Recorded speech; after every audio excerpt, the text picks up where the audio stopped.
Un ancien chef d'État accusé de préparer un coup d'État. Un article de la Constitution brandi comme une arme. Et un accord secret qui n'existerait qu'en un seul exemplaire. Ce soir, la République démocratique du Congo retient son souffle. Derrière les déclarations officielles se cache un projet bien plus inquiétant. Diviser le pays en deux. Qui tire réellement les ficelles? Quels États africains ferment les yeux? Et jusqu'où ira cette confrontation au sommet de l'État? Les révélations qui suivent pourraient changer votre regard sur la crise congolaise. Restez jusqu'au bout, car la vérité dérange. Qui connaît un peu plus cette affaire-là nous expliquera. Bon, la dernière sortie de Joseph Kabila m'afflige. Parce que voilà, ce Joseph Kabila, jeune leader, qui est arrivé par effraction à la tête de la RDC, mais qui est sorti par le portail républicain. C'était dans une Afrique où c'était rare de voir une alternance pacifique. Tout le monde a salué. Jeune qu'il est, on se disait qu'il devait se réintroduire la scène politique de manière républicaine. Et malheureusement, c'est encore, je crois, la 4e sortie ratée. Souvenez-vous, depuis qu'on a commencé à traiter le dossier de l'Est, on l'a vu au cours d'une séance, d'une allocution, je crois, en Afrique du Sud, où il avait comme ça dressé un réquisitoire contre le régime avec tout ce qu'on peut imaginer comme outrance. Et puis il y a eu, souvenez-vous, son retour par Goma. Je pense avoir lancé, bien avant, je dis, ce serait intéressant pour Joseph Kabila de rentrer par Kinshasa, qui vienne, en tant qu'ancien chef d'État, drapé de tout son statut, de venir dire, vous m'avez accusé de tout, je viens à Kinshasa pour venir m'expliquer. Malheureusement, il est rentré par Goma, on connaît la suite, il est devenu quasiment le chef rebelle. Ah, c'est le cas, selon vous? Je vais y revenir. Il est parti du côté du Kenya pour aller créer Sauvons le Congo, mais qui a été démontré par la suite que c'était juste une couverture de l'AFC. Et comme il est tombé dans le piège de Félix Tshisekedi, qui dès le départ a dit, mais le véritable chef de l'AFC, c'est Joseph Kabila.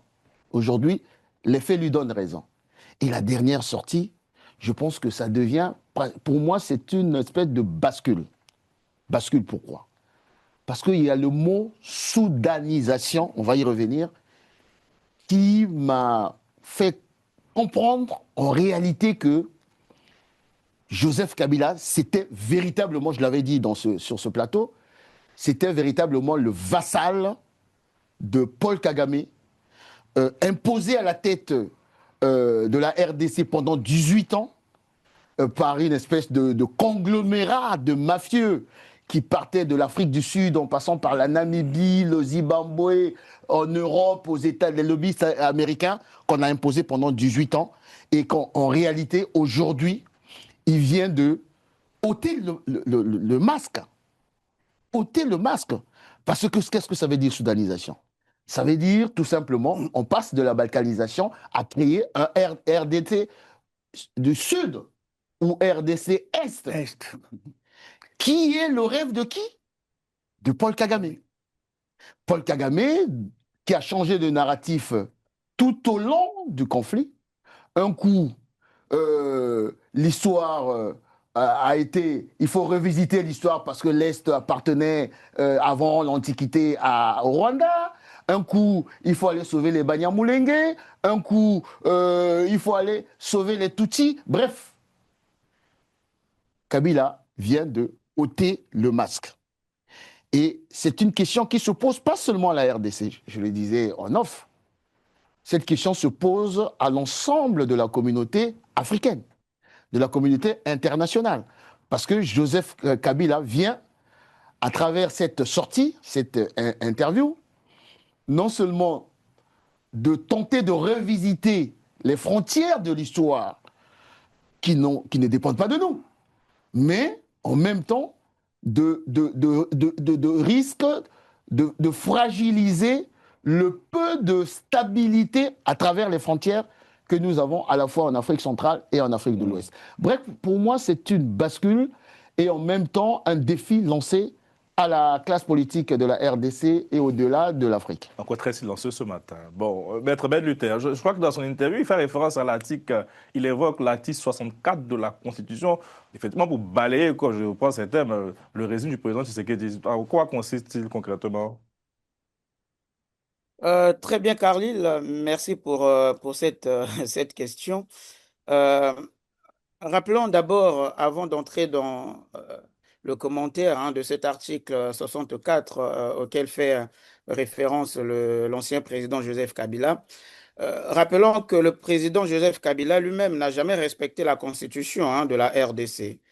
Il faut se le dire qu'en 2011, il a modifié pour pouvoir briguer un nouveau mandat. En 2011, pardon, en 2011, il a modifié pour pouvoir briguer un nouveau mandat. En 2016, son mandat devrait se terminer. Il n'a pas organisé les élections. Il n'a pas organisé les élections et son mandat a été prolongé par la Cour constitutionnelle de la RDC de 2 ans supplémentaires. 2 ans supplémentaires. Donc, s'il faut parler de la violation de la Constitution, eh bien, le président Joseph Kabila lui-même est un véritable violeur de cette Constitution. Ça, c'est le premier point. Maintenant, revenons à l'article 64 auquel il faisait référence dans son interview.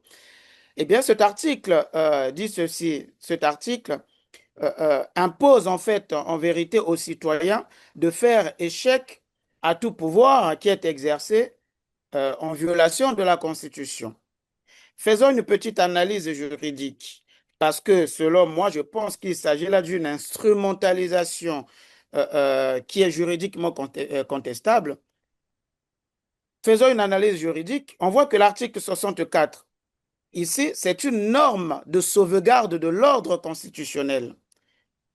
D'accord? Une norme de sauvegarde de l'ordre constitutionnel visant des situations exceptionnelles, c'est-à-dire des coups d'État, prise de pouvoir par la force. Or, dans le cas d'espèce, le président Félix Tshisekedi a été proclamé président par la Cour constitutionnelle, donc organe suprême en matière électorale, en 2019 puis en 2023. Donc, il exerce ses fonctions dans le cadre des institutions régulières. OK? Et donc, par voie de conséquence, l'invocation de l'article 64 par le président Kabila relève d'une lecture beaucoup plus politique que juridique.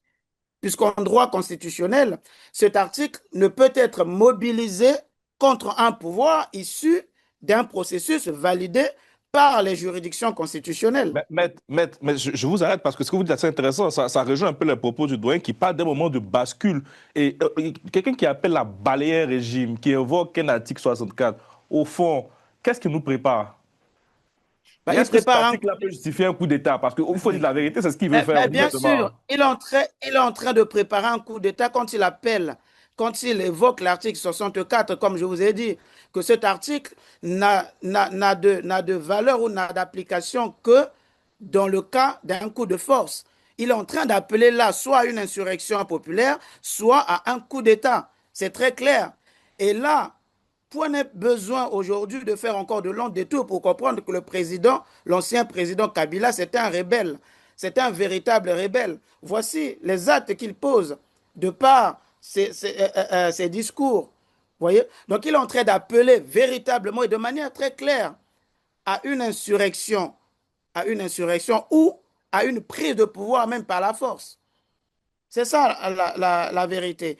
Et quand il vous parle de la légitimité, il conteste la légitimité du président Tshisekedi, etc. En vérité, il faut dire les choses.